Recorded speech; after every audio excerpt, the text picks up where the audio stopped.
दोस्तों, आप सबका स्वागत है हमारे स्टोरी अड्डा में। तो गाइस, प्यार में धोखा का तीसरा एपिसोड लेकर आ गए हैं। तो इसके पहले की स्टोरी में क्या देखे हैं, चलिए पहले उसको सुन लेते हैं। वाणी उनकी बात सुन मुस्कुरा उठी। उसने कभी नहीं सोचा था कि उसे इतना प्यार करने वाला ससुराल मिलेगा, लेकिन अचानक से उसके मन में आया, क्या वह सब तब भी उसे उतना ही प्यार करेंगे जब उन्हें पता चलेगा कि कपिल ने उसे शादी के मंडप से छोड़ दिया। तो चलिए देखते हैं आगे अब क्या होता है। सिद्धार्थ ने जब वाणी का उदास चेहरा देखा तो वह समझ गया कि वह क्या सोच रही है। वह उससे कुछ कहने ही वाला था कि उसकी माँ साक्षी वाणी के पास आ गई और बोली, वाणी तुम क्या सोच रहे हो, और प्लीज मुझे यह मत कहना कि तुम उस कपिल शर्मा के बारे में सोच रही हो।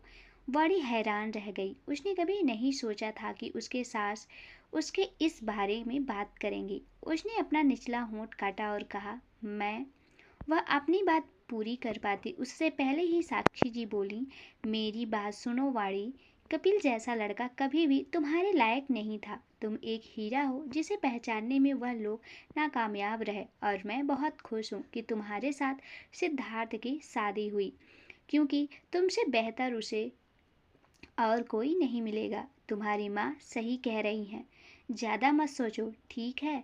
हम सभी खुश हैं तुमने सिद्धार्थ के साथ शादी की। दादी जी ने उनके पास आते हुए, बाड़ी ने जब उन दोनों की बात सुनी तो उसकी आंखों में आंसू आ गए और वह उन दोनों के गले लगते हुए बोली, थैंक यू दादी, थैंक यू माँ। मैं भी बहुत लकी हूँ कि मुझे आप जैसे फैमिली मिला। सिद्धार्थ ने जब इतना वाइफ को उसके फैमिली के इतने करीब देखा तो उसे जलन महसूस हुआ। उसने बाड़ी को अपनी तरफ खींचा और कहा, ठीक है, आप सब चलिए, हम सब ब्रेकफास्ट करते हैं। सिद्धार्थ की बात मानकर सब वहाँ से जाने लगे। सबको ऐसे जाते हुए देखकर समर्थ हैरान रह गया। क्या वह सब भूल गए कि वह भी यहाँ पर? उसने जोर से चिल्लाकर सबका ध्यान अपनी तरफ खींचते हुए कहा, अरे मैं भी यहाँ पर हूँ, आप लोग मुझे छोड़कर कहाँ जा रहे हैं? फिर वह अपने भाई की ओर मुड़ा और कहा, भैया आप ऐसा कैसे कर सकते हो? आपने मेरी प्यारी भाभी से मेरा इंट्रोडक्शन तक नहीं कराया। अपने भाई की बात सुनकर सिद्धार्थ वाणी की तरफ मुड़ा और कहा, यह मेरा भाई है समर्थ। अगर तुम्हें कभी भी मेरी फैमिली तक कोई भी खबर पहुंचाना हो तो बस उससे कह देना, पलके झपकाते ही यह फैमिली को बता देगा। समर्थ ने सिद्धार्थ को घूरा और वाणी से कहा, भाभी आप उनकी बात पे ध्यान मत दो। मैं समर्थ हूँ, सिंघानिया फैमिली का सबसे छोटा बेटा, और अगर आपको कभी भी किसी भी चीज़ का या फिर मदद की ज़रूरत पड़े तो आप मुझ पर भरोसा कर सकते हो। वाणी उसकी बात सुनकर मुस्कुराई। डाइनिंग रूम में साक्षी जी और दादी जी वाणी के साथ बैठी थी। सिद्धार्थ वाणी के पास बैठना चाहता था, लेकिन मन मशोकर वह अपने पापा के साथ बैठ गया और दादी लगातार वाणी के प्लेट में खाना डाल रही थी। वाणी उन्हें रोकना चाहती थी, लेकिन उसने जब उन्हें अपनी खुशी से यह सब करते देखा तो वह मना नहीं कर पाई और चुपचाप खाने लगी। दादी जी ने अपना सर उठाया और सिद्धार्थ की तरफ देखकर कहा, तुम शर्मा फैमिली के साथ क्या करने के लिए सोच रहे हो? मुझे उम्मीद है कि तुम उन्हें ऐसे ही छोड़ने नहीं सोच रहे हो। दादाजी, मैं सिर्फ आपसे प्रॉमिस की वजह से कुछ नहीं कर रहा हूँ। सिद्धार्थ ने कहा, उसे भूल जाओ। उन्होंने वाणी के साथ जो किया उसका सजा उन्हें मिलना चाहिए। तुम जो चाहे कर सकती हो, मैं तुम्हें नहीं रोकूंगा। दादाजी ने कहा, मैंने आपसे यही उम्मीद की थी। सिद्धार्थ ने मुस्कुराकर कहा, उनके साथ हमारा कोलैबोरेशन खत्म करने से हमारे कंपनी का कोई भी प्रॉब्लम नहीं होगी, लेकिन मैं तुम्हें यही सजेशन दूंगा कि यह सब इतनी जल्दी मत करो। किसी को एक बार में मारने के बजाय तड़पा तड़पा कर मारने का अलग ही मजा है, सिद्धार्थ के पापा ने कहा। सिद्धार्थ उनकी बात सुनकर मुस्कुराया और बोला, मैं आपकी बात याद रखूंगा।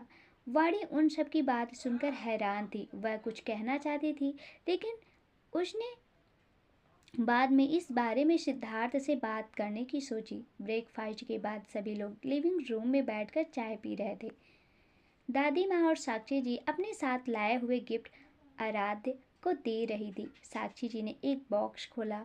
उसके अंदर दो सोने के कंगन रखे हुए थे। उन्होंने वह कंगन वाणी के हाथों में पहनाया और कहा, जब मैं इस घर में शादी करके आई थी तब तुम्हारी दादी ने मुझे दिया था और उन्हें भी यह अपने सास से ही मिला था, इसलिए आज मैं यह तुम्हें दे रही हूँ। वाणी ने कंगन को देखा, फिर साक्षी जी की तरफ मुस्कुराकर बोली, थैंक यू मॉम, मैं इन्हें संभाल कर रखूंगी।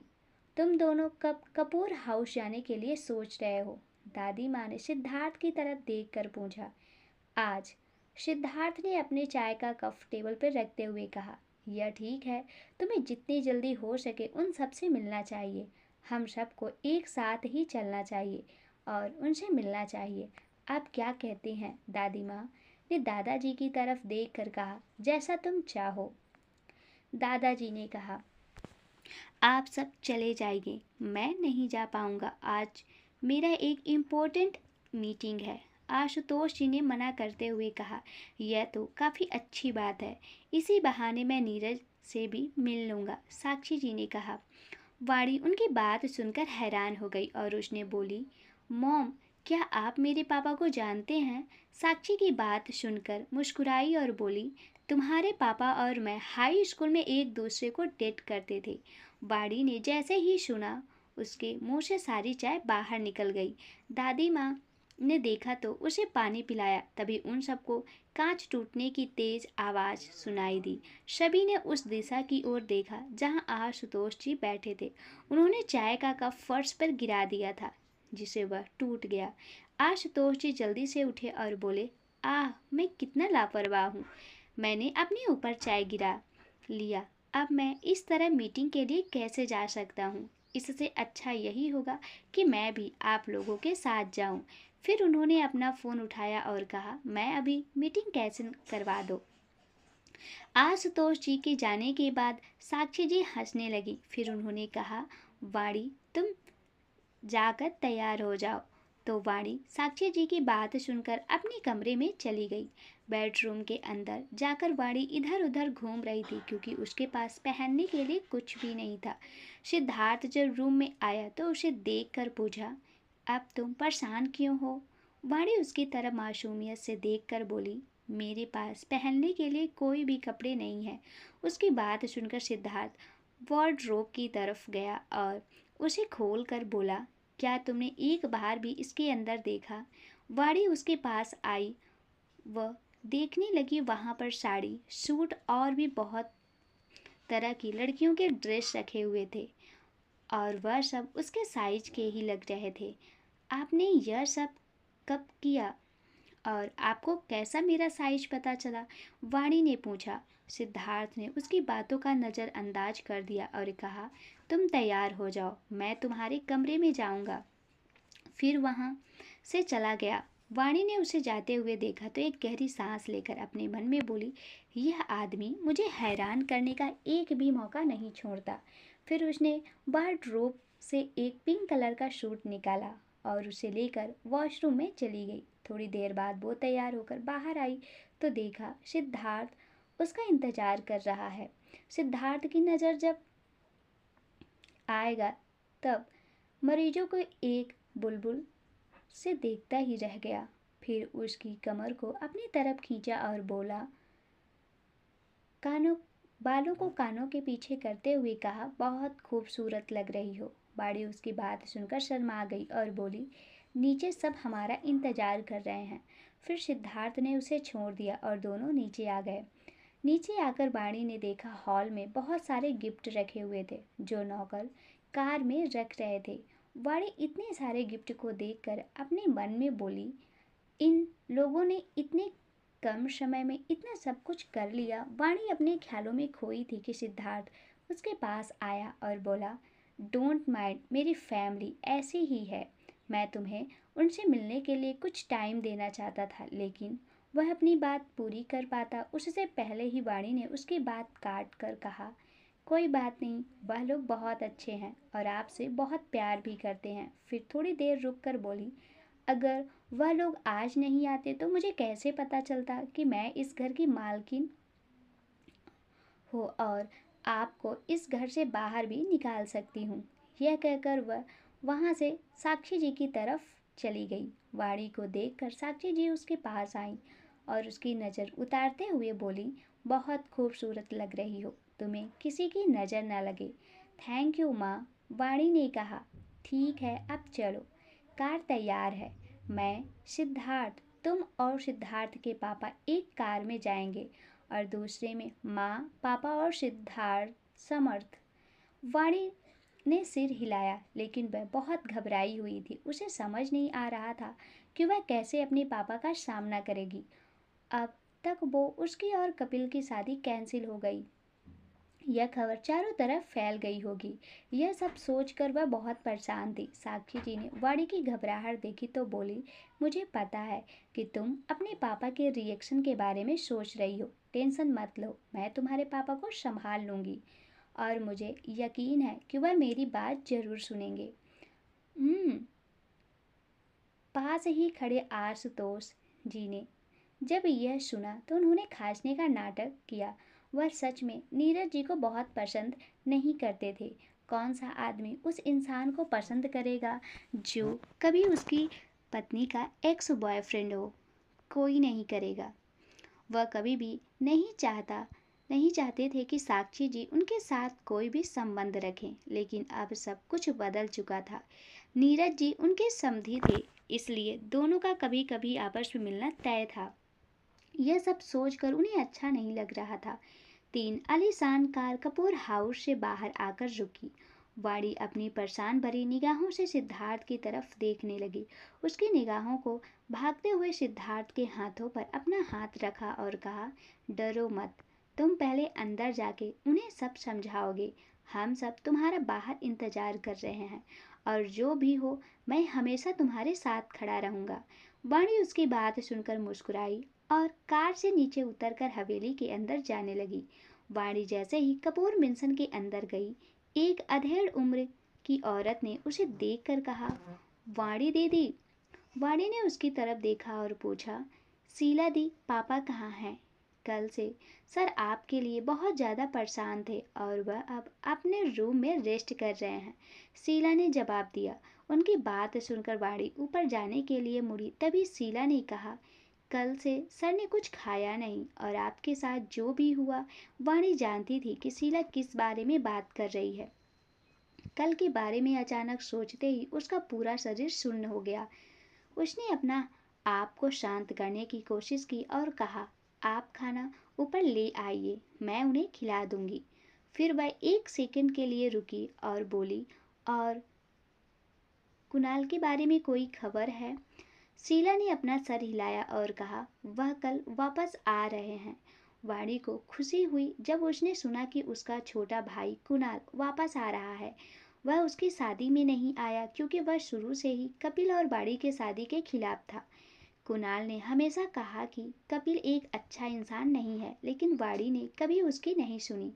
यह सोच कर कि उसका भाई सही था, वाणी ने आह भरी और कहा, मैं कल खुद उसे लेने एयरपोर्ट जाऊंगी। आपको उसके लिए कोई कार भेजने की ज़रूरत नहीं है। आप खाना लेकर पापा के कमरे में आइए, मैं वही जा रही हूँ। यह कहकर वह अपने पापा के कमरे की ओर चल दी। कमरे के अंदर जैसे ही वाणी कमरे में दाखिल हुई, उसने देखा कि नीरज जी बिस्तर पर लेटे हुए हैं। उनका चेहरा बहुत थका हुआ लग रहा था। वह नीरज जी का हाथ पकड़कर उनके पास बैठ गई। नीरज जी ने अपनी आंखें खोलकर जैसे ही वाणी को देखा, वह जल्दी से उठकर बैठ गए और कहा, वाणी तुम आ गई। तुम्हें पता है मैं कितना टेंशन में था तुम्हारे लिए। वाणी ने अपने पापा की ओर देखा और कहा, सॉरी पापा, मैंने आपको बहुत परेशान किया। नीरज जी ने वाणी के चेहरे को देखा और कहा, मुझे सच में तुम्हारी बहुत टेंशन हो रही थी और मैंने तो सोचा था कि मैं पुलिस को भी इस बारे में इन्फॉर्म कर दूं, लेकिन तभी किसी ने आकर मुझसे कहा कि तुम ठीक हो और अपने दोस्त के घर पे हो। फिर उन्होंने वाणी का सिर हिलाया, सहलाया और कहा, कल जो भी हुआ वह सब भूल जाओ, बल्कि मैं तो खुश हूँ कि तुम्हारे साथ उस कपिल की शादी नहीं हुई, वरना कभी मैं खुद को माफ़ नहीं कर पाता। वह कभी तुम्हारे लायक नहीं था। अब मैं कभी तुम्हारी शादी के बारे में बात नहीं करूँगा।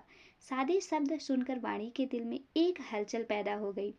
उसे समझ में नहीं आ रहा था कि वह कैसे अपने पापा को अपनी शादी के बारे में बताए।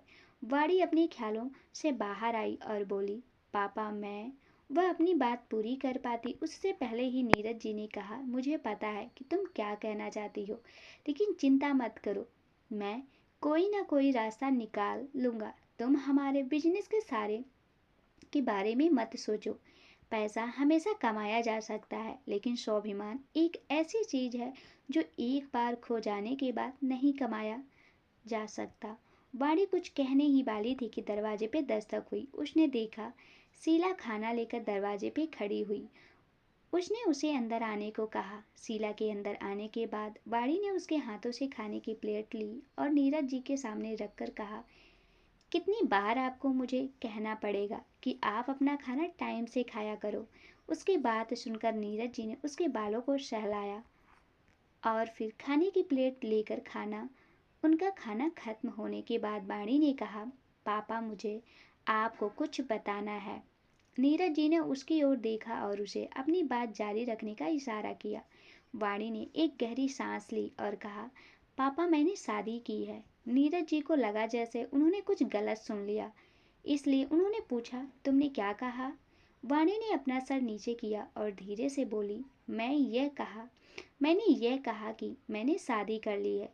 वाणी की बात सुनकर नीरज जी ने हैरान हो गए और बोले, तुम ऐसे कैसे कर सकती हो, क्योंकि एक लड़के ने तुम्हें मंडप पर अधूरा छोड़ के चला गया, तुम किसी भी अनजान से शादी कर लोगी? वाणी चुपचाप उसकी बात सुनती रही। उसने कुछ भी नहीं कहा। मैं यह शादी नहीं मानता। तुम चलो मेरे साथ। अब हम अभी यह शादी तोड़ देंगे, नीरज जी ने गुस्से से कहा और अपना फ़ोन निकालकर लॉयर को कॉल लगाने लगे। उनको ऐसे करते देख वाणी ने उनके हाथों से फ़ोन छीना और कहा, पापा आप कुछ नहीं कर सकते उसकी मर्जी के बिना, क्यों कुछ नहीं कर सकते, क्योंकि हमारा बिजनेस बैंक ऑफ हो गया है। तुम्हें लगता है तुम्हारे पापा कमज़ोर पड़ गए हैं? उसकी हिम्मत कैसे हुई मेरी बेटी का फ़ायदा उठाने की? मुझे यकीन है यह सब वह तुम्हारे पैसों के लिए कर रहा है। मैं उसे जेल में डाल दूंगा। नीरज जी ने गुस्से से कहा, मेरे पैसों की उन्हें क्या ज़रूरत पड़ेगी? अगर वह चाहे तो पूरी मुंबई को खरीद सकते हैं और उसे जेल में शायद भगवान ही डाल सकते हैं। वाणी ने अपने फ़ोन मन में सोचा, तुम मेरा फ़ोन वापस कर दो, मैं अभी अपने वकील को फ़ोन करके उसके ऊपर केस कर दूंगा। उसकी हिम्मत कैसे हुई मेरी इजाज़त के बिना मेरी बेटी से शादी करने की? नीरज जी ने गुस्से से कहा। वाणी ने देखा उसके पापा बहुत गुस्से में हैं, इसलिए उसने उन्हें शांत कराते हुए कहा, पापा आप ऐसा नहीं कर सकते, वह बहुत पावरफुल हैं। नीरज जी ने अपनी आंखें सिकोड़ ली और पूछा, तुमने किससे शादी की है? वाणी ने अपना सर नीचे किया और धीरे से बोली, सिद्धार्थ सिंघानिया। नीरज जी ने आत्मविश्वास में अपनी आंखें चौड़ी की और हैरानी से बोले, तुमने क्या कहा? इसे फिर से कहो। वाणी ने फिर से बहुत धीमी सी आवाज में कहा, सिद्धार्थ सिंघानिया। फिर से कहो। नीरज जी ने तेज आवाज में कहा। वाणी ने अपना सर ऊपर उठाया और कहा, मैंने सिद्धार्थ सिंघानिया से शादी की है। नीरज जी ने बेड से उठकर बैठ गए और उससे पूछा, सिद्धार्थ सिंघानिया? तो वाणी ने सर हिलाया। सिंघानिया इंडस्ट्रीज को प्रेसिडेंट सिद्धार्थ सिंघानिया। नीरज जी ने फिर से पूछा, तो सिद्धार्थ? वाणी ने फिर से सिर हिलाया। नीरज जी को विश्वास नहीं हो रहा था कि उनकी बेटी ने सिद्धार्थ सिंघानिया से शादी की है। उन्होंने अपना सिर हिलाया और कहा, यह नहीं हो सकता। क्या तुम्हें यकीन है कि वह सिद्धार्थ सिंघानिया ही है? हो सकता है कि तुमने गलती की हो और किसी और से शादी कर ली हो। वाणी उनकी बात सुनकर उनकी तरफ देखने लगी। उसके पास कहने के लिए कुछ नहीं था। नीरज जी को अभी भी भरोसा नहीं हो रहा था कि उनकी बेटी ने सिद्धार्थ सिंघानिया से शादी की है। एरोगेंट, हॉर्टलेस, गुस्से वाला, निर्दयी, कोल्ड सी यू सिंघानिया अब उसका दामाद था। जैसे ही नीरज जी वाणी से कुछ पूछने वाले थे, शीला कमरे के अंदर आई और बोली, सर, बाहर मिस्टर सिंघानिया आपसे मिलने आए हैं। वाणी ने जैसे ही सुना सिद्धार्थ उसका इंतजार कर रहा है, उसकी नज़र अपने पापा पे चली गई, जो बेहद गुस्से में थे। वह यह सोच रहे थे कि उसके पापा सिद्धार्थ को कैसे ट्रीट करेंगे। वाणी ने सच में सिद्धार्थ सिंघानिया से शादी की है, लेकिन सिद्धार्थ सिंघानिया ने वाणी से शादी क्यों की? क्या इस शादी के पीछे उसका कोई मकसद है? लेकिन क्या? मुझे यह पता लगाना ही पड़ेगा। मैं उसके साथ अपनी बेटी को नहीं छोड़ सकता, अपने मन में बोले नीरज जी। इससे पहले कि वाणी कुछ कहती, नीरज जी ने रूम से बाहर निकल गए। अब नीरज जी और वाणी लिविंग रूम में आए तो उन्होंने देखा कि सिद्धार्थ चुपचाप सोफे पर बैठा हुआ था। जब सिद्धार्थ ने नीरज जी और वाणी को अपनी ओर आते देखा तो वह सोफे से उठकर खड़ा हो गया। नीरज जी ने एक नज़र सिद्धार्थ की तरफ देखा, फिर वाणी की तरफ मुड़कर बोले, तुम अंदर जाओ, मैं मिस्टर सिंघानिया से अकेले में कुछ बात करना चाहता हूँ। वाणी का चेहरा पीला पड़ गया। उसे समझ नहीं आ रहा था कि वह दोनों को अकेले छोड़कर कैसे जाए, क्योंकि सब जानते थे सिद्धार्थ को गुस्सा बहुत जल्दी आता था और अभी नीरज जी भी बहुत गुस्से में थे, इसलिए वह उन दोनों को अकेला नहीं छोड़ना चाहती थी। उसने हिम्मत की और कहा, लेकिन पापा, वह अपनी बात पूरी कर पाती उससे पहले ही सिद्धार्थ ने उससे कहा, चिंता मत करो, तुम अंदर जाओ। उनकी बात सुनकर बिना कुछ कहे वाणी पीछे मुड़ी और वहां से चली गई। उसके जाने के बाद नीरज जी ने शीला को भी उसके पीछे जाने को कहा और जाके दरवाज़ा बंद कर दिया। फिर लिविंग रूम में पूरी तरह सन्नाटा था। न तो सिद्धार्थ कुछ कह रहा था, ना ही नीरज जी। तुम उससे क्या चाहते हो? नीरज जी ने चुप्पी तोड़ते हुए कहा। सिद्धार्थ ने अपनी भौहें उठाई और कहा, इससे आपको क्या मतलब है? प्लीज़ मुझे यह मत कहना कि तुम्हें उससे कुछ नहीं चाहिए। ऐसा नहीं है कि तुम उससे प्यार करते हो। तुम्हें पता है कि कल क्या हुआ था, लेकिन फिर भी तुमने कल ही उससे शादी कर ली। मुझे यकीन है यह सब करने के पीछे तुम्हारा ज़रूर कोई मतलब छुपा हुआ है। आंखों में देखते हुए नीरज जी ने कहा, सिद्धार्थ की। बदले में सिद्धार्थ ने भी उनको आंखों में देखा और कहा, क्या आप मुझ पर भरोसा करेंगे अगर मैं कहूँ कि मैं 5 साल से वाणी से प्यार करता हूँ? नीरज जी ने सदमे में अपनी आंखें चौड़ी की और पूछा, यह सब तुम क्या कह रहे हो? क्या तुम सीरियस हो? सिद्धार्थ को कुछ नहीं कहा, लेकिन नीरज जी ने अब उसकी आंखों में देखे तो उन्हें यकीन हो गया कि वह सच बोल रहा है। एक गहरी खामोशी के बाद सिद्धार्थ ने कहा, यह सच है कि वाणी से 5 साल से प्यार करता हूँ, लेकिन मैं कभी भी उससे अपने प्यार का इजहार नहीं कर सका। लेकिन जब मैंने उसे प्रपोज करने को सोचा था, आपने उसकी शादी कपिल से फिक्स करवा दी। यह कहने के बाद सिद्धार्थ एक पल के लिए रुक गया, फिर एक गहरी सांस लेकर वापस बोलना शुरू किया। मुझे जब यह पता चला तब मुझे बहुत बुरा लगा, लेकिन जब मैंने वाणी को कपिल के साथ खुश देखा तब मैं भी खुश था। मैंने हमेशा उसकी खुशी चाही है, चाहे वह मेरे साथ हो या किसी और के साथ। लेकिन जब मुझे पता चला कपिल ने उसके साथ धोखा किया तो मैंने वही किया जो मुझे ठीक लगा। नीरज जी ने अपना सर नीचे कर लिया। उन्हें पता था यह सब उनकी गलती है। उन्होंने तो कपिल को वाणी के लिए ही चुना था। वह कुछ कहते हैं उससे पहले ही सिद्धार्थ ने कहा, मुझे पता है यह सब एक्सेप्ट करना उसके लिए इतना आसान नहीं है, लेकिन वह जब तक इस रिश्ते में कंफर्टेबल नहीं हो जाती, मैं उसकी कभी भी फोर्स नहीं करूँगा। मेरे लिए उसकी खुशी सबसे आगे है। नीरज जी ने सिद्धार्थ की तरफ देखा। उन्होंने उसके बारे में जो कुछ सुना था उन्हें सब कुछ झूठ लग रहा था। वह सिद्धार्थ की आंखों में वाणी के लिए प्यार और परवाह देख पा रहे थे, लेकिन कपिल ने वाणी के साथ जो किया उन सब के बाद वह इतनी जल्दी किसी पे भरोसा नहीं करना चाहते थे। मैं तुम पे भरोसा क्यों करूं? हो सकता है कि तुम उसका फ़ायदा उठा रहे हो। और हाँ, एक बात याद रखना कि वह मेरी बेटी है। मैं चाहूँ तो उसे हमेशा तुमसे दूर रख सकता हूँ। उनकी बात सुनकर सिद्धार्थ मुस्कुराया और बोला, वह अब सिर्फ आपकी बेटी नहीं, मेरी वाइफ भी है। इसलिए अगर आप चाहें भी तो ऐसा कुछ नहीं कर सकते। लिविंग रूम के बाहर बाड़ी किसी छिपकली की तरह दरवाजे से कान लगाकर अंदर क्या हो रहा है सुनने की कोशिश कर रही थी।